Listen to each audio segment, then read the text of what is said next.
Al contrario del peso o la altura, no existe una medida absoluta de la integridad, la honestidad o la inteligencia.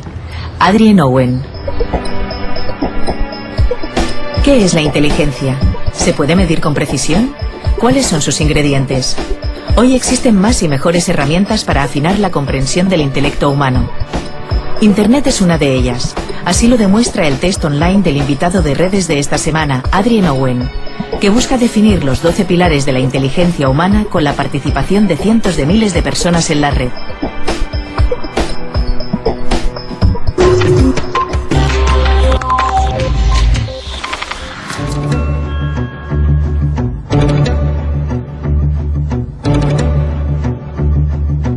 Hemos venido a Cambridge, en Gran Bretaña, para entrevistar a Adrian Owen, un neurocientífico que junto con un equipo de otros científicos está aplicando a más de 100.000 personas de este país un test, una prueba para saber si una persona es o no es inteligente.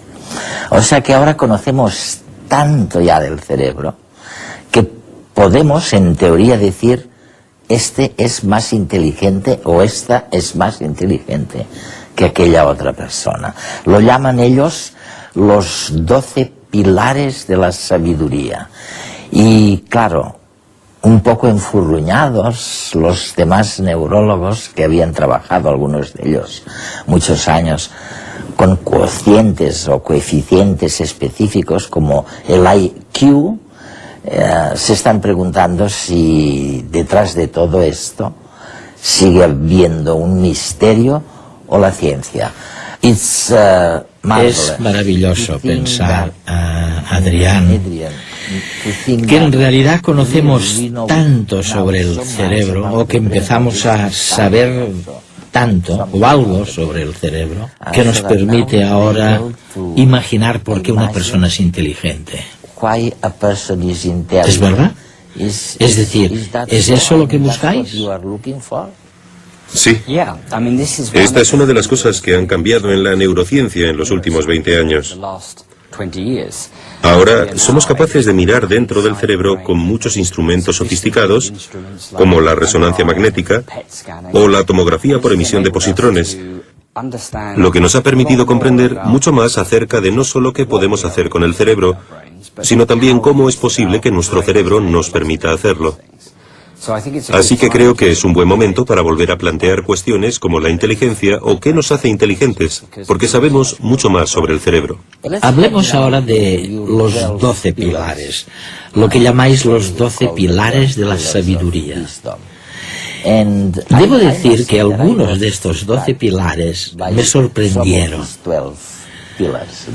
Es curioso ver, por ejemplo, que medís la visión rotatoria, es decir, por aquí tienes un gráfico magnífico en el que debes imaginar cómo debería girar el primer gráfico para convertirse en el segundo. Lo que sugieres es que alguna gente lo hace mejor que otra. Lo que estás sugiriendo es que unos son mejores. Sí, así es. Hay algunos ejemplos muy buenos en el mundo real. Probablemente todos conocemos a alguien que, si intenta leer un mapa y entender en qué punto de la calle se encuentra, optará por girar el mapa. Y yo lo hago. En lugar de hacer la rotación mentalmente, ¿verdad? Y otras personas parecen perfectamente capaces de imaginar el mapa en distintas orientaciones. De modo que, claramente, esto es algo en lo que algunas personas son mejores que otras. Pero eso por sí solo no significa que estas personas sean más inteligentes, porque puede haber otros aspectos de la función cognitiva en los que los buenos lectores de mapas son malos. Quizá esas personas tienen una memoria horrible, así que se trata solo de una de las muchas funciones que ahora podemos evaluar. Y sabemos bastante acerca de qué partes del cerebro permiten que estas personas sean buenas, y eso es lo que realmente nos interesa. ¿Y qué partes del cerebro permiten esta rotación? Se encuentra justo en la parte posterior y se llama el córtex parietal. Y es un área muy extensa del cerebro.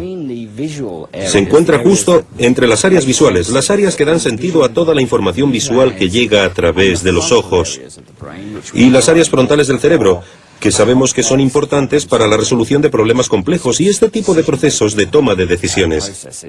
Se llama córtex parietal y sabemos que es verdaderamente importante para dar sentido al mundo. ¿Qué es la inteligencia y qué nos hace inteligentes? Es aún un gran misterio. Por comparación, todos tenemos claro que hay personas más inteligentes que otras, como las hay más honestas o íntegras. Sin embargo, la naturaleza elusiva de la inteligencia sigue impidiendo que se pueda medir con precisión. Los test y coeficientes de inteligencia lo intentan, y lo novedoso del actual es que gracias a Internet todos podemos ser voluntarios en este estudio llevado a cabo por el equipo de Adrian Owen, de la Universidad de Cambridge.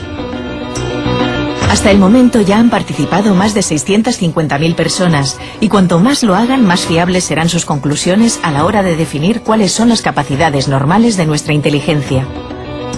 Hasta el momento lo que sabemos de ella lo hemos conocido en su mayoría observando lo que no funciona, por ejemplo con pacientes que han sufrido algún daño cerebral, y cuya comparación con lo normal nos ha permitido inferir el funcionamiento de la zona dañada.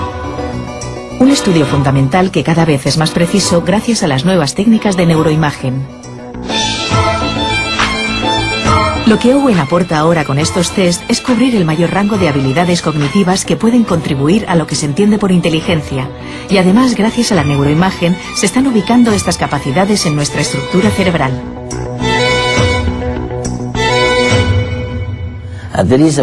Hay otro de los pilares que me fascina. Y es el que tiene más que ver con la estrategia y la planificación. Y yo también le pido a nuestra audiencia que lo ensaye esto, a ver si con cuántos movimientos consigue conferir, dar cierto orden a estos números, ¿no? Es fantástico, Adrian. ¿Puedes enseñarlo a nuestros telespectadores? Sí, vamos a ver. Esta prueba fue creada por uno de mis colegas, el doctor Adam Hampshire, porque él y yo habíamos estado trabajando durante muchos años para ver cómo somos capaces, como seres humanos, de prever o planificar. Uno de los grandes logros, una de esas cosas que nosotros podemos hacer y que la mayor parte del resto de animales no... Es prever. Es prever, hacer planes cognitivos, ver en el futuro y adaptar nuestro comportamiento actual según lo que creemos que serán las consecuencias de ese comportamiento. Predecir, porque en realidad para predecir, probablemente corrígeme si me equivoco, debe ser capaz de hacer algo tan difícil como tener una representación mental de lo que va a ocurrir. Exactamente. Sí. Debes saber dónde estoy, dónde quiero estar y cómo llego desde aquí hasta allí. Hasta allí. Eso es. Y hacer que ocurra, por supuesto. Y esta prueba intenta descubrir estas capacidades. Como ves, tienes una serie de bolas de colores en un árbol y debes mover las bolas para intentar completar el plan, para intentar ponerlas en orden, en el orden correcto, sí. Quizá puedes intentarlo. ¿Cuántos movimientos crees tú que tienes que hacer? Hasta ahora no lo he hecho muy bien. Quizá debería dejar que otra persona lo intentara. Sí, creo que deberíamos. Porque ya has realizado... Ya he realizado 4 movimientos. Sí, 4 movimientos. Y una persona muy inteligente, según he leído en tus libros, puede hacerlo con solo 4 movimientos. Sí. 8 creo. Bueno, depende de la dificultad del problema. Una de las cosas que intentamos hacer con todas estas pruebas es presentar las pruebas en distintos niveles de dificultad. Así, cada uno puede averiguar a qué nivel puede generar una solución. Pero aquí tú dices que una persona muy inteligente puede hacerlo con 6 movimientos. Sí, sí, sí. De las 100.000 personas que lo han intentado, ¿cuántas crees que podrían ordenarlo? Que pudieron hacerlo, poner orden en la tabla con un máximo de 6 movimientos. Esa es una pregunta muy interesante y todavía desconocemos la respuesta. Uno de los motivos por los que colgamos todas estas pruebas en Internet y las pusimos a disposición del público es que de este modo podemos descubrir qué es lo que pueden hacer. Porque en realidad, hasta ahora solo sabemos lo que puede hacer la gente que ha acudido a laboratorios psicológicos, la gente que ha realizado pruebas formales de cociente intelectual. Llegando a 100.000 personas en unas pocas semanas, podemos construir rápidamente un gráfico que refleje exactamente cómo la población general realiza estas tareas. Estos son los primeros resultados. Estos muestran... Aquí, mira. Sí, ¿cuántas personas realizan una tarea de distintas maneras? Podemos averiguar cuál será la media, pero ahora mismo desconocemos la respuesta. Ahora, la respuesta que verdaderamente queremos saber es: estas personas, los superplanificadores, las personas que tienen lóbulos frontales magníficos y pueden resolver los problemas, ¿son las mismas que serán verdaderamente buenas en la rotación mental o serán otras personas? Y esa es una de las principales cuestiones acerca de la inteligencia. ¿Es verdad que algunas personas son sencillamente más inteligentes en todo que otras personas o tenemos estas islas de capacidades mentales que están relacionadas con la función cerebral? Constituida por múltiples capacidades, la inteligencia es la facultad de aprender, comprender y abstraer conceptos para aplicarlos luego a la resolución de problemas. Los test de Adrian Owen analizan varias de estas habilidades y en redes vamos a mostrar la aplicación cotidiana de algunos de ellos. En este que ven, primero hay que marcar todas las casillas y después recordar cuáles de ellas no estaban iluminadas.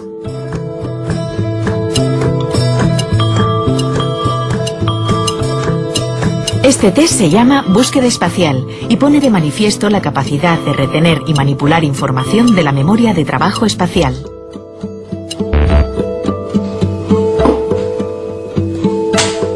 ¿Qué? ¿Otra vez has olvidado dónde dejaste las llaves del coche?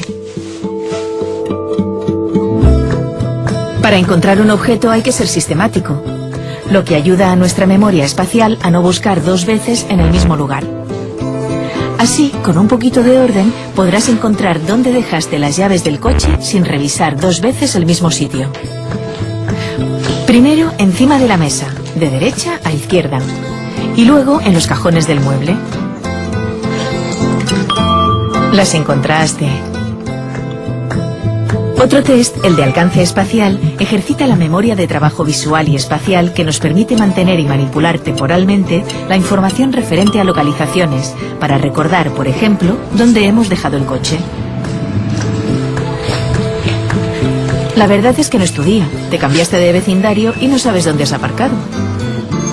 La memoria visual junto con la espacial nos permite desplazarnos por un espacio que no nos sea del todo familiar, al conservar datos sobre las formas, los colores y el movimiento de las cosas.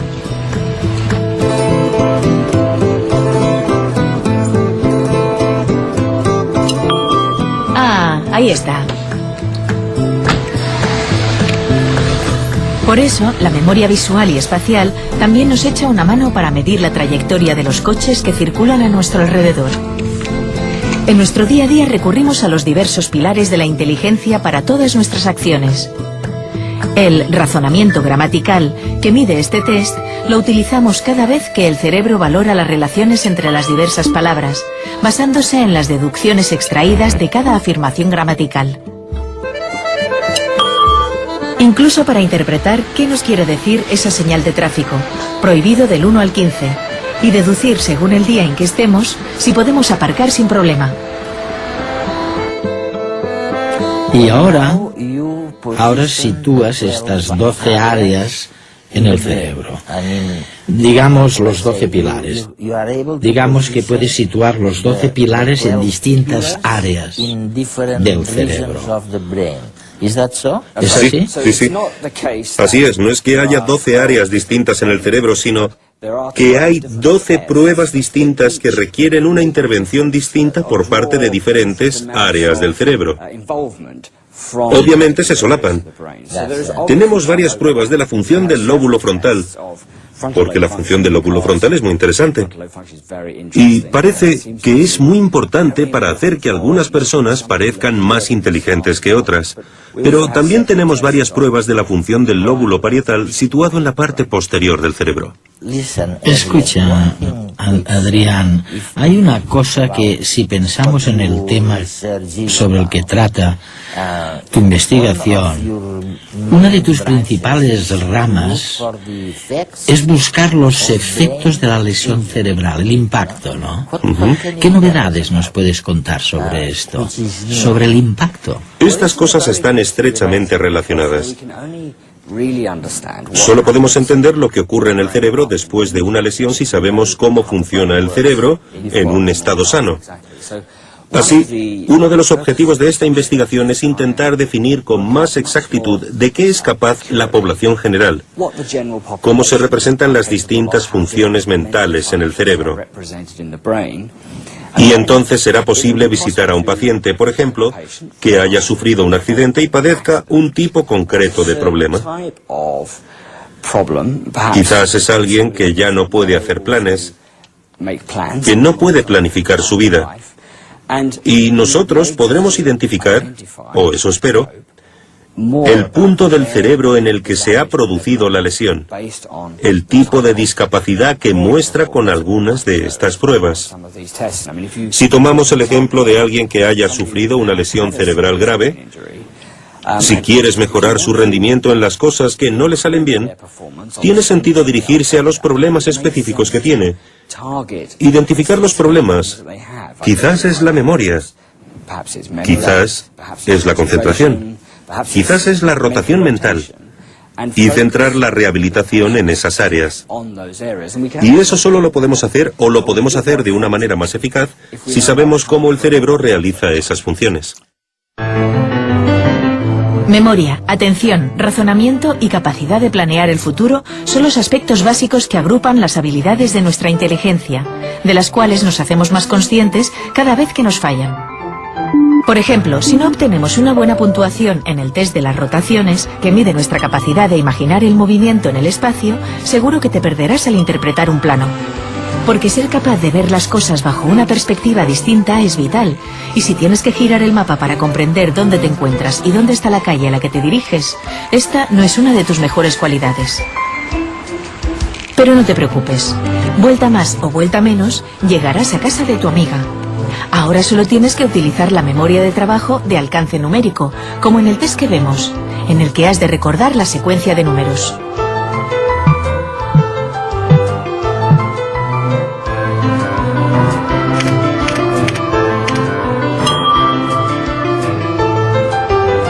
Muy bien, era el 21, pero... ¿y el piso? No te acuerdas. ¿Era el segundo primera o el primero segunda? Ya empezamos de nuevo. Como no te apuntaste la dirección, ya se te ha olvidado. Tu memoria de trabajo te está jugando de nuevo una mala pasada. Probaremos a suertes. Hola, soy yo. ¡Hey, Paco! Y es que hasta la cosa más trivial implica el uso de la inteligencia. El siguiente test, aprendizaje de pares asociados, mide nuestra habilidad para recordar dos cualidades. En este caso, un objeto y su localización en el espacio de manera asociada. Esto es útil tanto para aprender nuevas palabras como para jugar a descubrir parejas con las cartas, levantándolas por un momento y memorizándolas para luego intentar recordar dónde estaban. Así que con un poquito de este tipo de memoria, ¿lo mismo tenemos suerte esta tarde?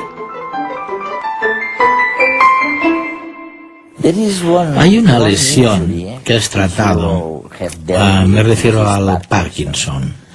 Me sorprendió estudiar una disfunción concreta que tú denominas disfunción frontoestriada.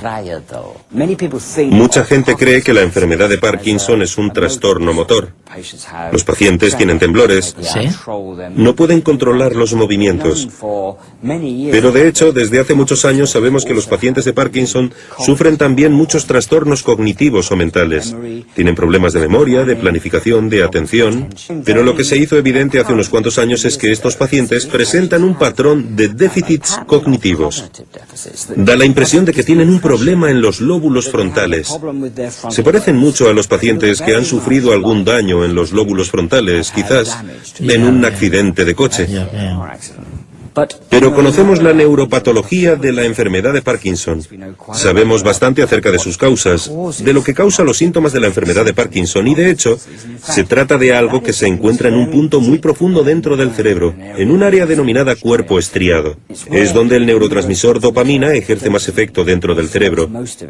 Y sabemos que muchos de los déficits cognitivos de la enfermedad de Parkinson son provocados por una falta de dopamina. Una falta de dopamina, ¿eh? Sí. Y por esta razón, la enfermedad de Parkinson se ha ido desvelando como un trastorno frontoestriado, porque parece que los pacientes hayan sufrido daños en los lóbulos frontales cuando en realidad se trata del cuerpo estriado.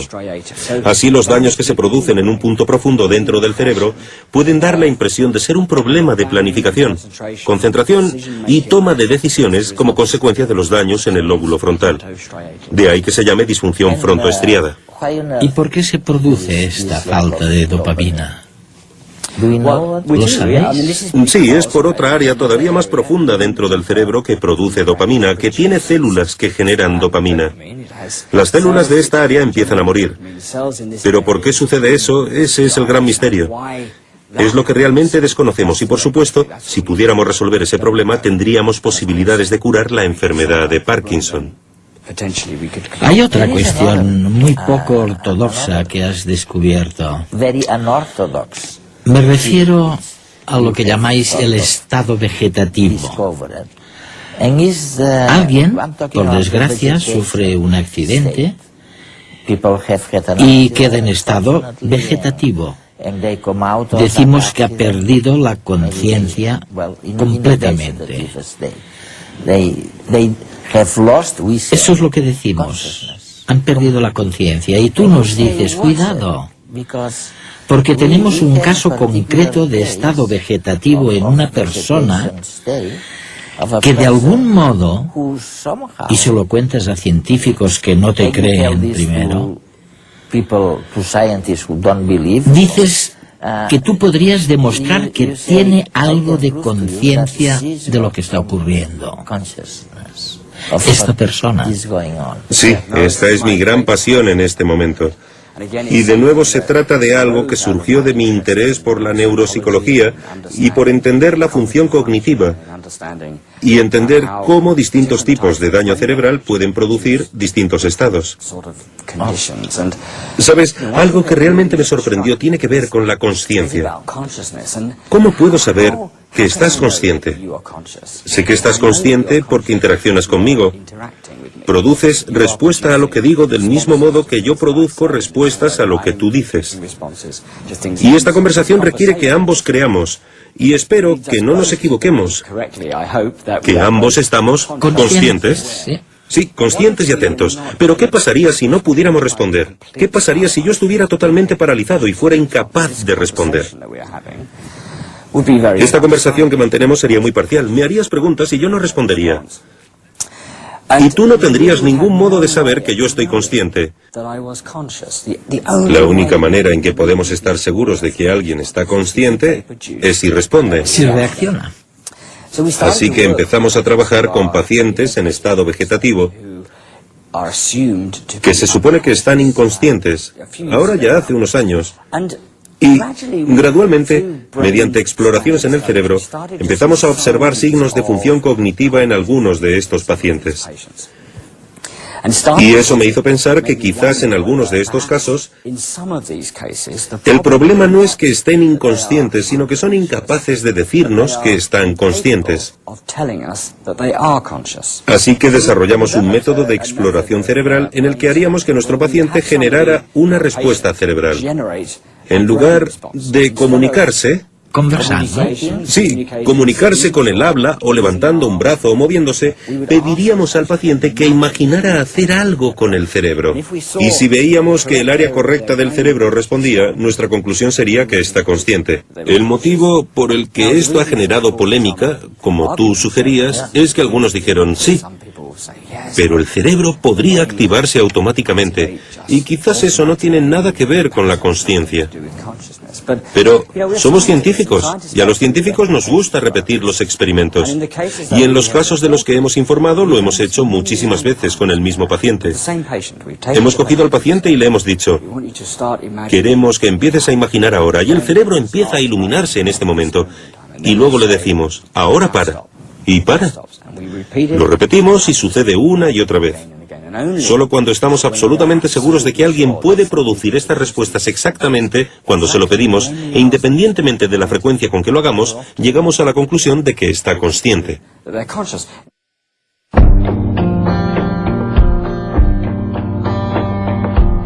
Realmente lo que me fascina de lo que está haciendo este equipo aquí en Cambridge es que ellos están transformando el enfoque de la neurología, que ha pasado de un enfoque individual, del estudio de cada cerebro, a un enfoque global, masivo, en donde hacen comprobaciones, en donde hacen pruebas aplicadas a centenares de miles de personas y están sacando, conclusiones que están cambiando nuestra percepción de la inteligencia y del cerebro.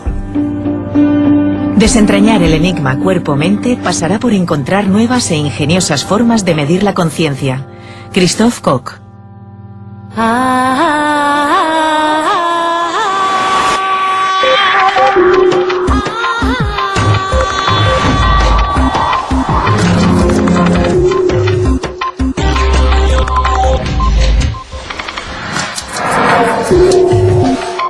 Con 6 movimientos. Sí. De las 100.000 personas que lo han intentado, ¿cuántas crees que podrían ordenarlo? Que pudieron hacerlo, poner orden en la tabla con un máximo de 6 movimientos. Esa es una pregunta muy interesante y todavía desconocemos la respuesta. Uno de los motivos por los que colgamos todas estas pruebas en Internet y las pusimos a disposición del público es que de este modo podemos descubrir qué es lo que pueden hacer. Porque en realidad, hasta ahora solo sabemos lo que puede hacer la gente que ha acudido a laboratorios psicológicos, la gente que ha realizado pruebas formales de cociente intelectual. Llegando a 100.000 personas en unas pocas semanas, podemos construir rápidamente un gráfico que refleje exactamente cómo la población general realiza estas tareas. Estos son los primeros resultados. Estos muestran...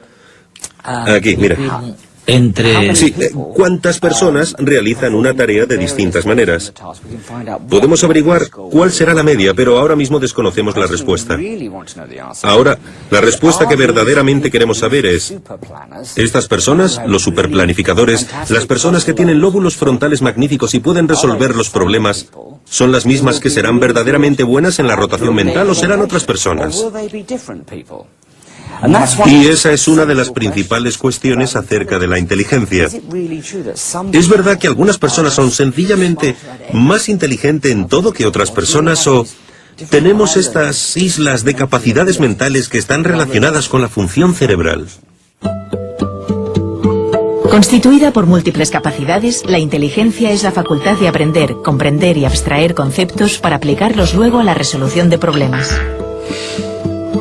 Los test de Adrian Owen analizan varias de estas habilidades y en redes vamos a mostrar la aplicación cotidiana de algunos de ellos.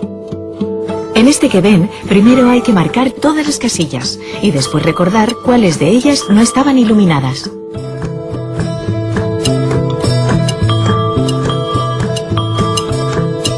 Este test se llama búsqueda espacial y pone de manifiesto la capacidad de retener y manipular información de la memoria de trabajo espacial.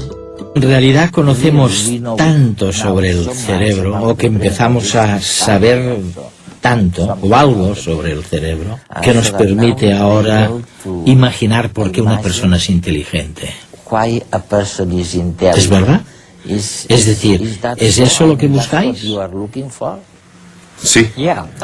Esta es una de las cosas que han cambiado en la neurociencia en los últimos 20 años.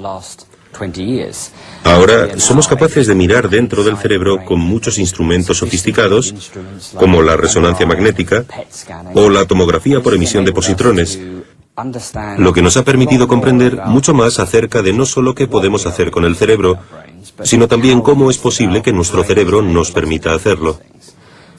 Así que creo que es un buen momento para volver a plantear cuestiones como la inteligencia o qué nos hace inteligentes, porque sabemos mucho más sobre el cerebro. Hablemos ahora de los 12 pilares, lo que llamáis los 12 pilares de la sabiduría. Debo decir que algunos de estos 12 pilares me sorprendieron. Es curioso ver, por ejemplo, que medís la visión rotatoria, es decir, por aquí tienes un gráfico magnífico en el que debes imaginar cómo debería girar el primer gráfico para convertirse en el segundo. Lo que sugieres es que alguna gente lo hace mejor que otra. Lo que estás sugiriendo es que unos son mejores. Sí, así es. Hay algunos ejemplos muy buenos en el mundo real. Probablemente todos conocemos a alguien que, si intenta leer un mapa y entender en qué punto de la calle se encuentra, optará por girar el mapa. Y yo lo hago. En lugar de hacer la rotación mentalmente, ¿verdad? Y otras personas parecen perfectamente capaces de imaginar el mapa en distintas orientaciones. De modo que, claramente, esto es algo en lo que algunas personas son mejores que otras. Pero eso por sí solo no significa que estas personas sean más inteligentes, porque puede haber otros aspectos de la función cognitiva en los que los buenos lectores de mapas son malos. Quizá esas personas tienen una memoria horrible, así que se trata solo de una de las muchas funciones que ahora podemos evaluar. Y sabemos bastante acerca de qué partes del cerebro permiten que estas personas sean buenas, y eso es lo que realmente nos interesa. ¿Y qué partes del cerebro permiten esta rotación? Se encuentra justo en la parte posterior y se llama el córtex parietal. Y es un área muy extensa del cerebro. Se encuentra justo entre las áreas visuales, las áreas que dan sentido a toda la información visual que llega a través de los ojos, y las áreas frontales del cerebro, que sabemos que son importantes para la resolución de problemas complejos y este tipo de procesos de toma de decisiones. Se llama córtex parietal y sabemos que es verdaderamente importante para dar sentido al mundo.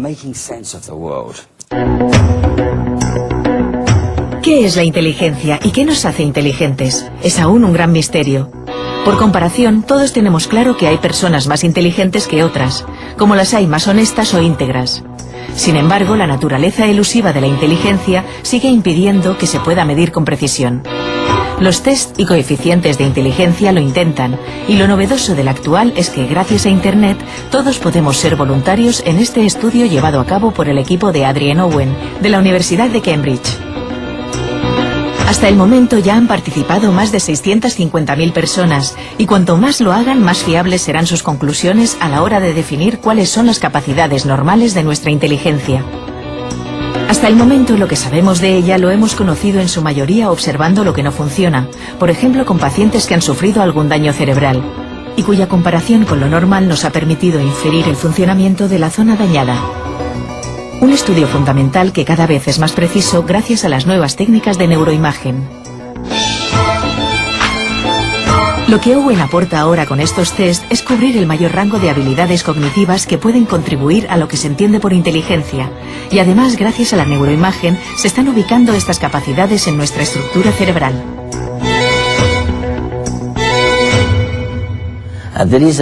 Hay otro de los pilares que me fascina.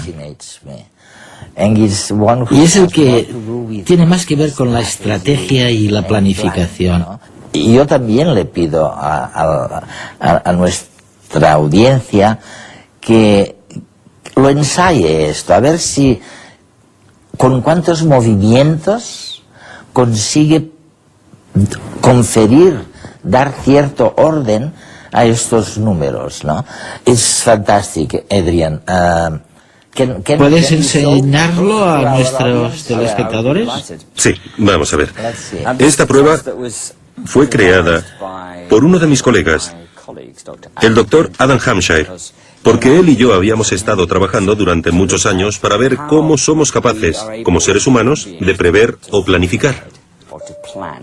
Uno de los grandes logros, una de esas cosas que nosotros podemos hacer y que la mayor parte del resto de animales no... Es prever. Es prever, hacer planes cognitivos, ver en el futuro y adaptar nuestro comportamiento actual según lo que creemos que serán las consecuencias de ese comportamiento. Predecir, porque en realidad para predecir, probablemente corrígeme si me equivoco, debe ser capaz de hacer algo tan difícil como tener una representación mental de lo que va a ocurrir. Exactamente. Sí. Debes saber dónde estoy, dónde quiero estar y cómo llego desde aquí hasta allí. Hasta allí. Hasta allí. Eso es. Y hacer que ocurra, por supuesto. Y esta prueba intenta descubrir estas capacidades.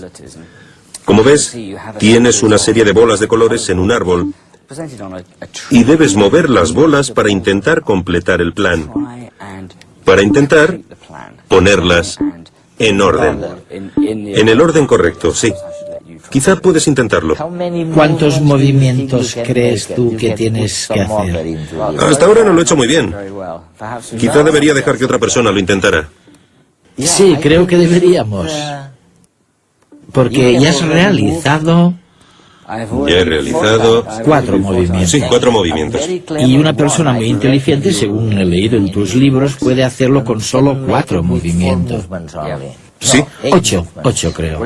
Bueno, depende de la dificultad del problema. Una de las cosas que intentamos hacer con todas estas pruebas es presentar las pruebas en distintos niveles de dificultad. Así, cada uno puede averiguar a qué nivel puede generar una solución. Pero aquí tú dices que una persona muy inteligente puede hacerlo con...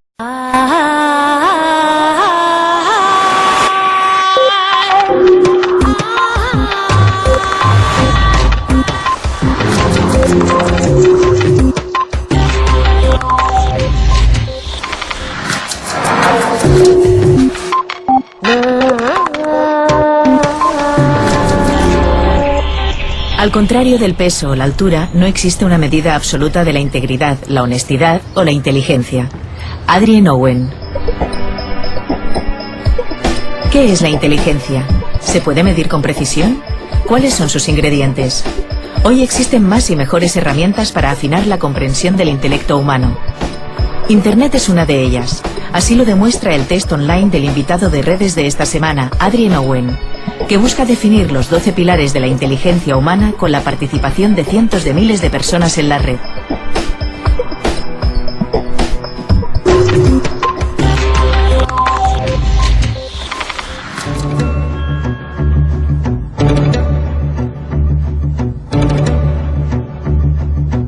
Hemos venido a Cambridge, en Gran Bretaña, para entrevistar a Adrien Owen, un neurocientífico que junto con un equipo de otros científicos está aplicando a más de 100.000 personas de este país un test, una prueba para saber si una persona es o no es inteligente.